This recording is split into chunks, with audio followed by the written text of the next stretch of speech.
அனைவருக்கும் வணக்கம்.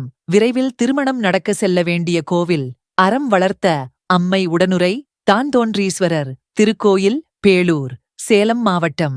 சேலத்திலிருந்து 30 கிலோமீட்டர் தூரத்திலும் வாழப்பாடியிலிருந்து 6 கிலோமீட்டர் தூரத்திலும் பேளூரில் இந்த ஆலயம் அமைந்துள்ளது.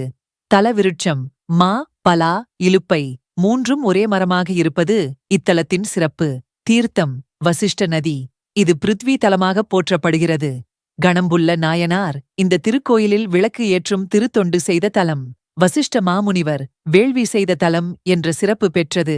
உத்தியோக உயர்வு, விவசாய செழிப்பு, கல்வி, செல்வம், ஞானம் ஆகியவை இத்தலத்து சிவனை வணங்கினால் கிடைக்கும். இங்கு சிவன் சுயம்பு லிங்கமாக, அதாவது ஒளிபடாத லிங்கமாக அருள்பாலிக்கிறார். இத்தலத்தில் உள்ள சிவனை வணங்கி இங்குள்ள கல்யாண விநாயகருக்கு தேங்காய், பழம், கடலை, சர்க்கரை வைத்து அர்ச்சனை செய்து விநாயகருக்கு மாலை போட்டால் திருமணம் பாக்கியம் கைகூடும்.